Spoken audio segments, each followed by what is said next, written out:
Hey everyone, welcome to part two of the cut and run data analysis series. Today we're going to be focused on converting our aligned BAM files to signal files that can be used for downstream analysis like peak calling or data visualization. And so first, I'm going to walk through conceptually of how we're going to actually process these BAM files to signal files. And then I'm going in the second half to walk through how I'm actually doing this on the command line. So if you're just joining me now first, and this is part two of the video, but in part one, what we had done was perform genome alignment of our raw cut and run FASTQ files to both human and E. coli genomes. And this ultimately removed duplicates and trimmed adapters. That's the only thing we did within that alignment. Based on this alignment, though, we did calculate E. coli normalization factors by using the proportion of reads that align to the E. coli genome compared to the human. If you don't know what this means and you're stuck in your analysis, please refer back to part one. But if you're caught up to this point, in part two, what we'll be doing is first applying some quality control filtering steps on the BAM files to retain only high quality reads. Then we will generate signal files. First, we'll be generating these bedGraph files, which are necessary for input into a peak calling software called Seeker. And then we'll also be generating these BigWig signal files, which are useful for graphical plotting in tools like IGV, Deep Tools, as well as others. And then last, we'll just be applying these normalization factors that we calculated in part one to each of these signal files for accurate biological comparison. And so first, just kind of walking through what this BAM quality filtering is going to look like. So we'll take our direct output from Dragon, which only has duplicates removed and adapters trimmed. Nothing else has been done to it. So first, we need to sort it by query name, which just groups read pairs together. This helps with downstream computational analysis. Then in step two, we're going to be performing just some quality filtering. So we're just going to be removing any reads that are unmapped, that weren't aligned, as well as any duplicates that made it through Dragon. And then we'll also be retaining only properly paired reads that are aligned to the same region of the genome. And then we'll also remove any reads or only retain reads that have a quality mapping score of greater than 30. And then once we've done that, we're just going to be removing any regions that are aligning to these blacklisted regions. And if you're not familiar with this, Uncode, which is a consortium, has provided this list of regions that are just inherently problematic during genome alignment. These are typically regions that are highly repetitive or centromeric regions. Generally, we just don't want these regions within our analysis. We just want high quality mapped regions. So we're just going to get rid of those. And then we are going to remove any reads that are mapping to problematic chromosomes. For instance, we don't want reads that are part of the mitochondria or these random unplaced ones, or as well as these EBV viral genome. We don't need these. These are not important to our analysis, so we're just going to get rid of them. Once we've done all these quality filtering steps, we then need to filter our BAM, or sorry, sort our BAM file in two different ways. First, we need to sort it by name, and this is useful for generating this downstream bedPE file, which is ultimately necessary for peak calling. And then we also need to sort it by coordinate, which is important for generating these BigWig files. This isn't really important from a biological standpoint. This just helps on the computational end on these file conversions. First we are going to focus on this, what we need to do to the BAM files to perform peak calling, and then we'll move on to what we need to convert for visualization BigWig files. So to convert our BAM file to something that can be used for peak calling with Seeker, we're ultimately going to convert it to a file called a bedGraph signal file. But there are some intermediate steps we need to go through before we get there. So the first step we need to do is convert our binary BAM file to a human readable bedPE file. And what I'm showing here is what a BAM file looks like for one particular read pair. As you can see, there's a lot of unnecessary information associated with that read pair. You have your read ID as well as the sequence associated with that particular read, and a lot of extra unnecessary stuff. We don't need that to calculate genomic signal. All we really need are where are each read mapping to, and that's pretty much all we need, actually. So what we do is this bed tools BAM to bed with this bedPE option, and that'll output a text file that looks just like this. This is just showing the information for one single read pair. For a given sample, you're going to have a lot of different read pairs. So for this particular cut and run data analysis, we had 19 million-ish read pairs within this sample. So this bedPE file is going to have 19 million lines that look pretty much just like this. And so just to kind of conceptually walk you through what we actually want to extract out of this bedPE file. So what this bedPE file is showing you is which genomic regions each read in a read pair is mapping to. So here I'm just kind of showing you each read within this read pair is mapping to a particular DNA insert. However, each read is only 150 base pairs long, while the entire DNA insert is 185 base pairs long. We really only care about which genomic regions the beginning and the end of this DNA insert are mapping to. And so all we really need to do is extract which chromosome is read 1 mapping to, which or what is the start region of read 1, so what is the genomic locus here, and what is the end of read 2. We don't really care about these kind of intermediate mapping genomic loci. All we want is which genomic regions are at the end of this DNA insert. And so we're just going to filter for column 1, 2, and 6. And that's ultimately what this next file, this bed file, will look like. It'll just have 3 columns with these values in it. Then from this 3-column bed file, we can generate a signal file called a bedGraph file. And so to do this, we'll just use a tool from Deep Tools called Genome Cov. And this is just measuring coverage over different genomic regions. And so this is kind of that 3-column bed file I was talking about with 3 different reads mapping to different genomic regions. To give you an idea of what Genome Cov is actually doing, is it's kind of breaking the genome up into different chunks and counting how many reads are mapping to each of those chunks. And so just kind of conceptually walking through what's going on here. Genome Cov is essentially looking at region position 100 to 134. It's looking and saying, are there any reads mapping to this? There are not. So it gets a signal value of 0. For regions 134 to 175, it looks and sees only one read mapping to this region, so it gets a signal value of 1. And then 175 to 280, there's 2 reads. It's a signal value of 2. 280 to 300, it has 3, but then this drops off to only 2 from 300 to 32, so on and so on. It's doing this across the entire genome. I'm just showing you kind of a visual representation of a tiny little region, but it's doing it on billions and billions of base pairs.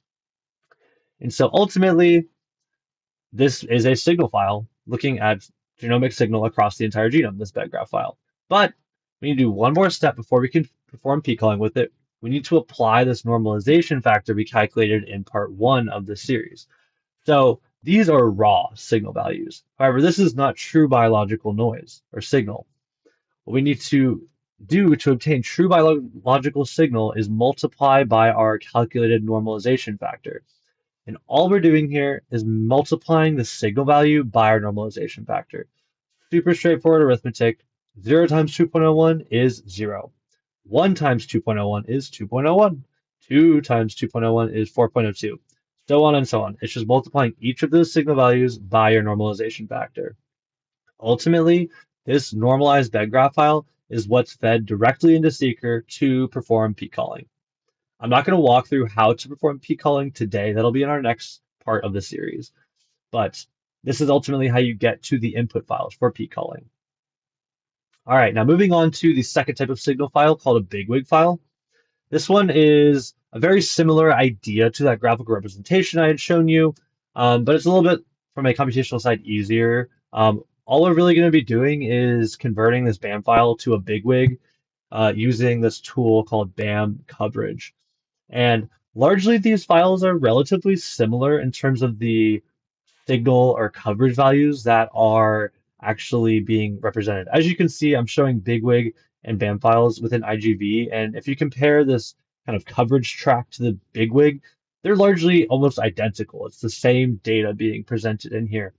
However, it reduces the size of the file significantly by getting rid of all that extra information like read sequence, read ID, all that different jazz. We don't need that for Signal. So just kind of getting rid of all that stuff and converting it to this BigWig file format. And so I picked one sample just to look, and it actually reduced it from 2.7 gigabytes all the way down to 150 megabytes. This is super helpful for downstream analyses like plotting, as well as subtracting IgG signal for plotting. And ultimately, this BigWig file format is compatible with several plotting tools like Deep Tools, IGV, etc. There's a lot of different tools that can work with these BigWig files. It's pretty much the standard visualization file format within bioinformatics. So there's super common conversion here. And so then this is something specific a little bit more just to cut and run, but we need to next subtract out the IgG signal to get true biological signal. And so you may be asking, why do we subtract out this IgG signal? It's because the PAG eminase, which is the cleavage enzyme used in cut-and-run, has non-specific cutting. So the idea is that it will normally bind your antibody bound to your protein of interest and cut DNA around that. But it's not perfect. It will bind to random parts of the genome and also just cut bits of DNA. And so you can see here the tracks for a target BigWig as well as our negative control IgG. You can see this pretty robust signal for our SMARCB1 antibody here. However, you can see there's minimal IgG signal throughout. And so to really obtain true biological signal for a target, we just are going to subtract out that IgG from our target. And we'll be using a tool called BigWig Compare. I will say this subtraction is not going to be used for peak calling. This is just purely for visualization. And then last, while a lot of downstream steps will be performed on each replicate separately, the ultimate final figure will likely be the average. Of course, you need to make sure each replicate is showing similar trends before you average them. But ultimately, we want to show the biological signal across two replicates within one figure. And so what we're going to do here is we're just going to average the signal between two replicates, which will give us a single BigWig, which will then ultimately be shown in whatever final figure that may be, whether it's a heat map or a track through IGV. Okay, so conceptually, that's what we're going to do today. But before we jump into the analysis, I want to kind of walk through what you'll need to do this. So first, we're going to be doing all this in a AWS Linux instance, separate from the Dragon one we did in part one. What I'll recommend for compute power here is this M7i 16X large. It's quite large and a little bit expensive. It has 64 virtual CPUs and 256 gigabytes of RAM. The reason why it needs to be so large is we'll be using this tool or this program called GNU Parallel to process multiple samples at the same time. And to do this, you need a lot of CPUs, hence why we need this large instance here. There's no need to wait like a full week for each sample to process separately when you can just process them in parallel. And it can take you pretty much within a day versus a whole week. There's no need to wait if you can do it.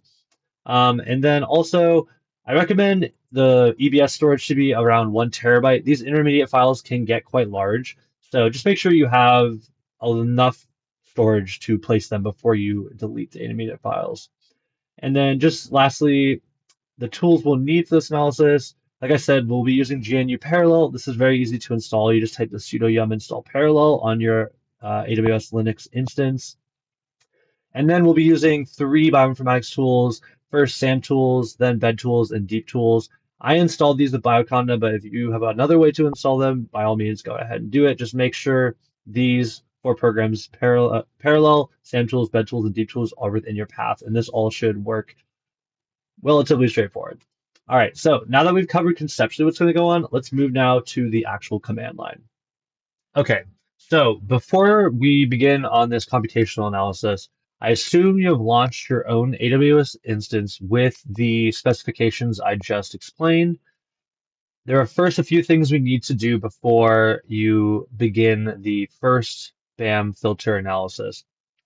So we have some files that we need to bring onto this instance before we can begin. First, we have this blacklisted on code bed file that we will be removing from our BAM files. And so to obtain this, we have this OnCode website where you can directly download this bed file. Once this is downloaded by clicking this blue box, you can put it onto your AWS S3 and pull it onto this EC2 instance that you just created. So that's the first step. The second step is you need to obtain this chromosome sizes file. This is important for the conversion of a bed file to a bed graph file. Deep Tools tool, Genome Cov needs this to actually perform the signal analysis. And so the way that I am actually performing this is by first I bring the FASTA file for the human genome that I use to align my samples to. It's very important that this is the same exact FASTA file. If there's a different version, this will not work. Then we index it with SAM tools and then cut the first and second column from this index and save it to this file called P13 chrom.sizes or whatever. It should look something like this. Whoop.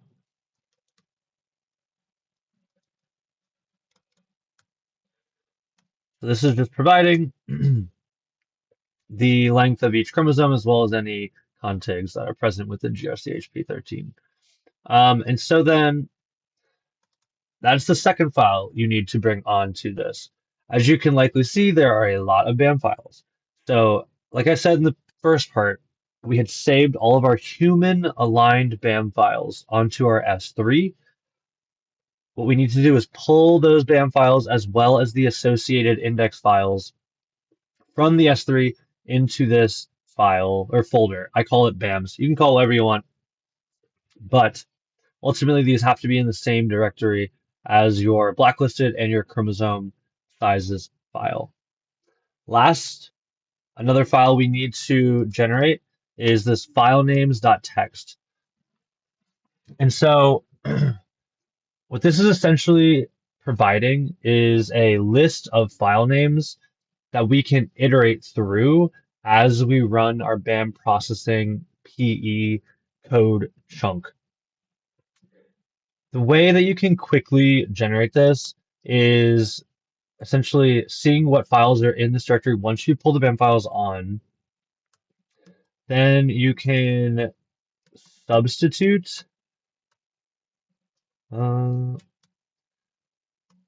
any period or a forward slash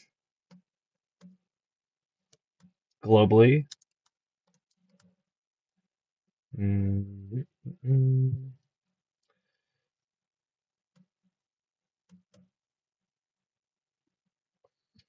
Let's see.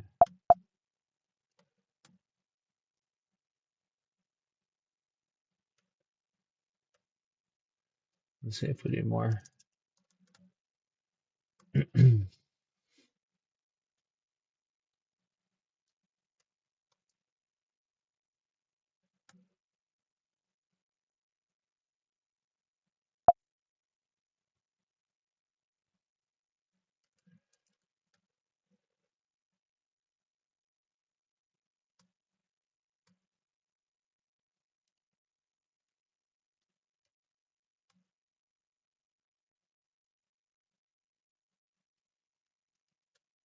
There it is. Sorry, I had to troubleshoot that a little bit. But ultimately, what we will need to do is cut the first column from this output that we're doing here. So if we pull this, we'll do cut F1, and then we can just save this to a text file. In this case, I'll call it trash text because I already have one saved. And then I can come in here and you can just delete things that are not file names. And so I come down here, delete this. Da, da, da, da. And that will ultimately be our filenames.txt. I'm going to delete this because we already have it. But ultimately, that will be needed to loop through each sample in parallel. Okay, so once you have all of these files on this AWS instance, we then will create this executable text file that ends in .sh. It doesn't have to, but it has to be executable. And what will be in here is what is shown on the screen right now. And so I will include this code chunk to the video description as well as my GitHub page that's associated with this particular video. It's relatively self-explanatory in that to run this command, you simply will copy this into the command line once you have created this BAM processing.pe text file within the same directory as your BAM files. What this is essentially telling the computer to do is use this parallel command to process 18 samples simultaneously. So you will be pushing through this entire series of commands, 18 samples at a time. This just helps process these much quicker because this takes quite a bit of time. And so kind of walking through what's actually going on here. This is ultimately just making sure the directory exists, and then if it fails, it won't just get stuck in a loop. However, in this case, we're also creating this output directory called process_bams underscore pe, and then we'll also output which sample that is being processed as this program is running. And so then kind of walking through what we conceptually went over previously, we first sort it, then we're going to filter for high quality reads, and these SAMTools flags will do conceptually what I explained in the PowerPoint. And it will be using 8 CPUs at a time. And then this will be removing the blacklisted and the non-chromosomal reads. And so this will be taking in this bed file that you downloaded from OnCode and filtering reads that are aligning to those regions. This will be removing these random and mitochondrial and EBV mapped chromosomes. And this will just be sorting it right here. And then again, this is a sorting. This is where we're sorting it to a name sort versus the coordinate sort. But however, we will be saving this coordinate sorted BAM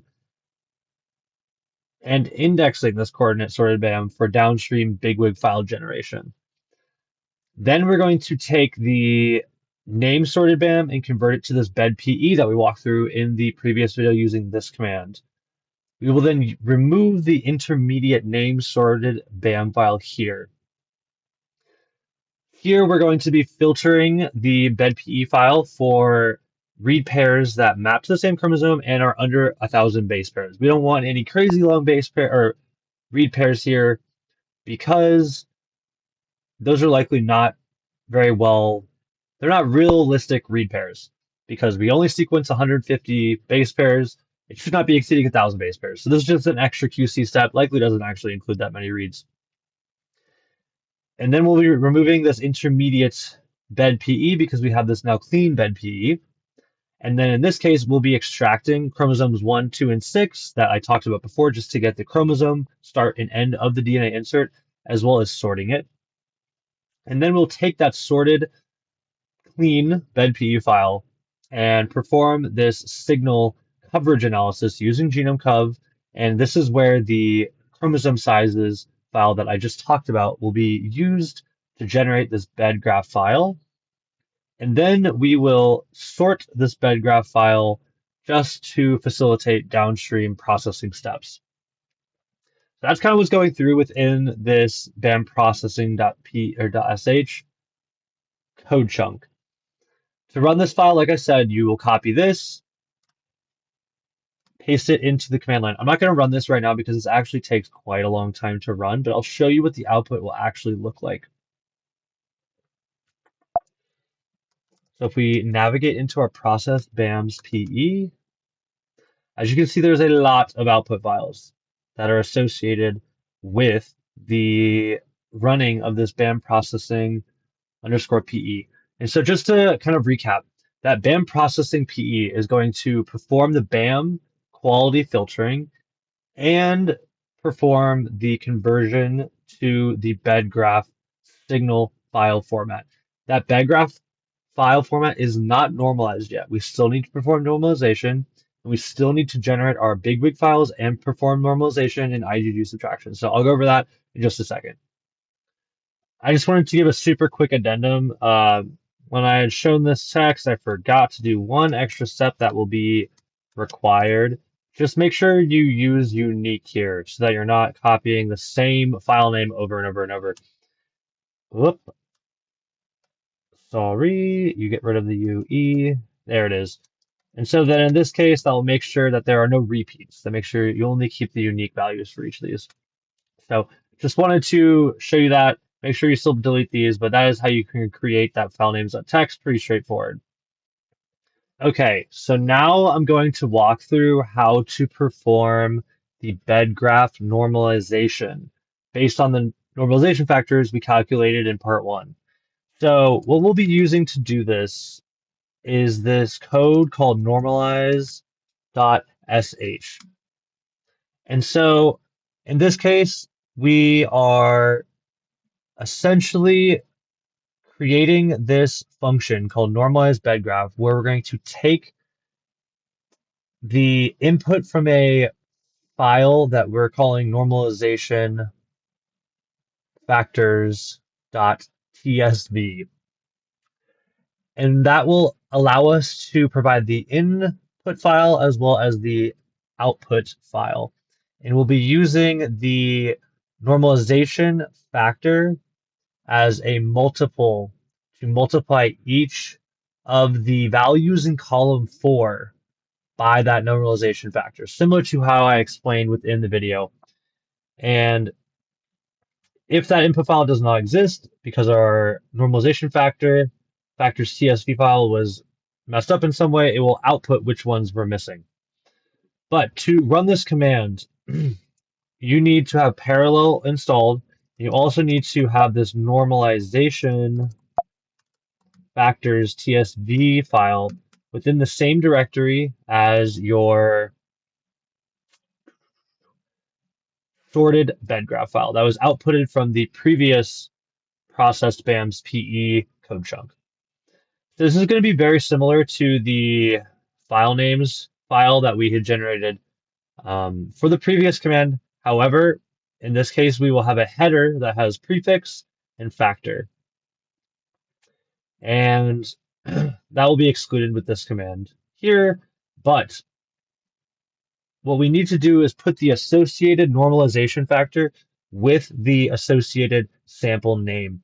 I will not lie, this was a grind to make, but I think I just did it in Excel, and I just had to copy these values from the Excel sheet I showed in the first video. I think it took me maybe 5 to 10 minutes to create this, and then I copy and pasted it into Unix as a TSV file. So just make sure you have that command in here.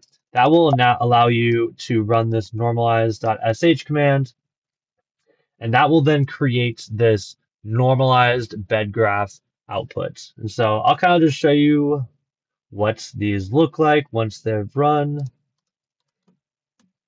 As you can see, they have this kind of decimal, meaning that the signal value, which is unnormalized in this form, you can see how the integer values turn into this continuous variable because it was multiplied by some sort of normalization factor.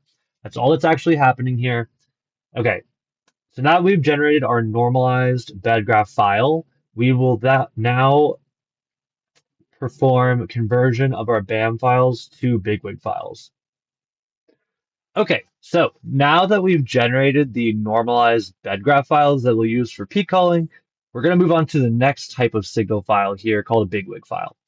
And so what we're going to do is we're going to take the quality filtered, coordinate sorted BAMs that we outputted from the initial first code chunk there that we previously showed that will be in this process BAM's PE directory. And what we're going to do is we're going to convert these BAM files to a BigWig using the command shown here, generate norm BW. And so essentially what this command is doing, and it's very similar to the bedgraph normalization code that we had used previously, but kind of walking through it. Here we're just making sure we create a new directory called BigWig scaled, and we'll put all of the converted BAM files or BigWigs into this new directory we're creating. And so kind of just walking through this next code chunk here, What we're doing is we're creating this new function called BAM to BigWig, and we're going to read in the normalization factors TSV file that we created for the previous normalization. You don't have to change anything about it.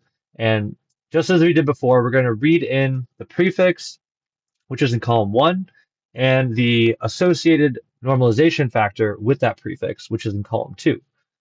And then we're going to use those kind of variables to tell the function what the input BAM is and where we want to output this BAM. And so we'll just be outputting everything into this newly created folder with the same prefix, but then just adding the scaled suffix to the end. And again, we're going to be putting this kind of iterative intermediate output for which one it's processing as it runs. And then this is pretty much just saying if this input BAM file exists, then we'll use this BAM coverage function, which is part of deep tools, to convert this input BAM to this output BigWig. And when we convert this BAM to a BigWig, we want to use the same scaling factor that's associated with the prefix for this input to perform this normalization. And this is just an extra normalized function saying we're providing our own scaling factor. There are some pre-built ones that Deep Tools offers, but we're not using that. We're using our own normalization. These are just kind of extra options to help the command run properly and do what it needs to do. And then here we're just going to be outputting these kind of intermediate steps as it goes through each of the lines within this normalization factor TSV file. And what this is doing is just saving this function to a name so that GNU Parallel can use it. And so then this is just telling this command to read this normalization factors TSV file and skip the header and process them 18 samples at a time and use this function with these two variables. And so that's pretty much all you're going to need to do is just run this command, make sure it's executable first. Just pro tip, to make sure it's executable, you can just do this chmod plus x and hit generate norm. I've already done that. And when it is executable, it should appear green like this. But really just to run this command, you're just going to type in nohup, generate, and then hit tab. It should finish autocomplete. And then use this ampersand. This surrounding nohup and ampersand just pretty much allow the command to keep running in the background. And this actually will take probably a little while to run. This conversion can be pretty computationally intensive. And so just let this cook in the background. If you disconnect from the instance, it's okay. Come back and everything should be outputted into the BigWigs scaled directory. And so it's going to plop in all of these scaled BigWigs into this new directory. As you can see, there's lots of them. And ultimately, we're going to convert, or we're going to subtract the IgG signal from each that's associated with that particular sample. And then ultimately, we'll combine the signal from each replicate. And so I will show you next how to perform this IgG subtraction. Okay, so here we have now navigated to this BigWig scaled folder that we just created when generating our scaled BigWigs. Now we need to subtract the IgG signal from our target signal. The way that we're going to do this is using the subtract2 function that we have defined right here. This code it looks a little bit confusing, but conceptually it's not too terrible.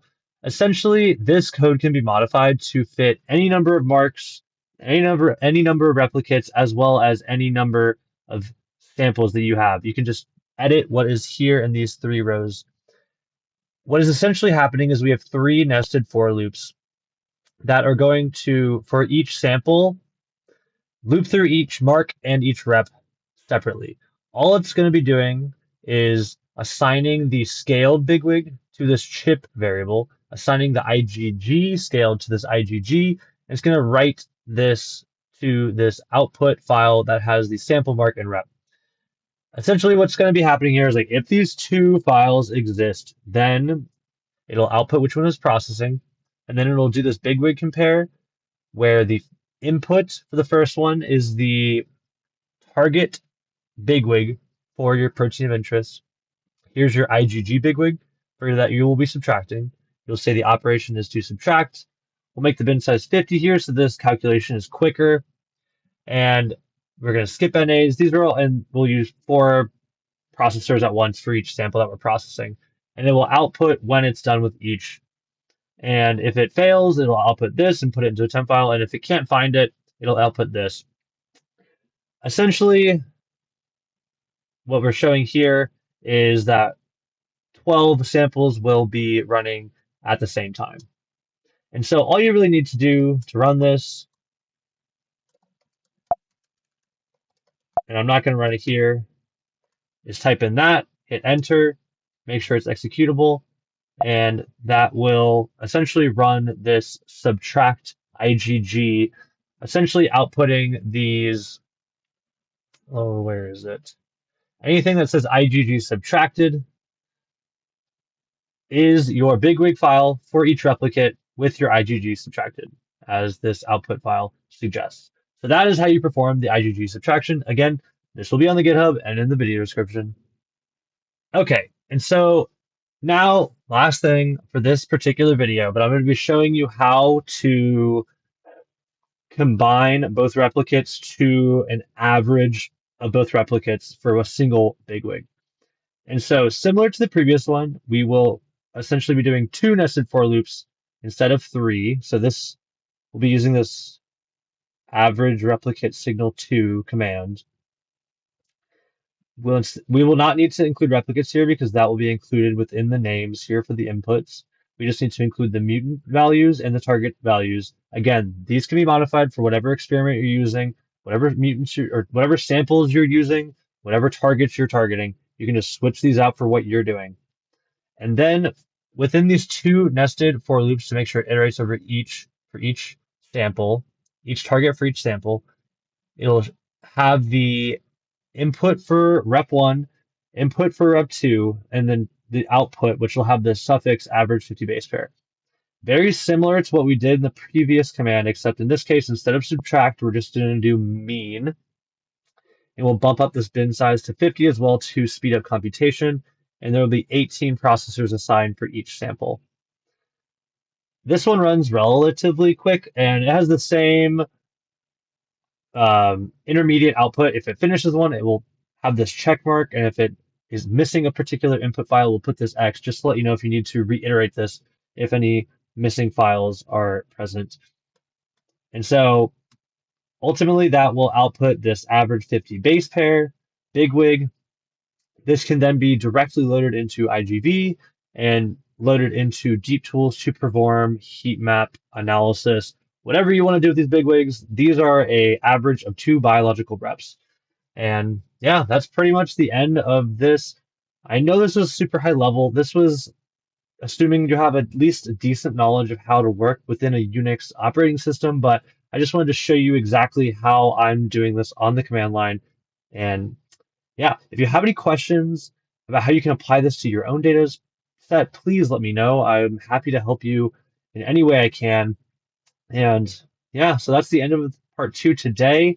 We'll pick up on peak calling in part 3 of the cut-and-run data analysis series in the next video. Thank you, and thanks for joining. Make sure to like, subscribe, and share the videos with others who want to learn how to process cut-and-run data.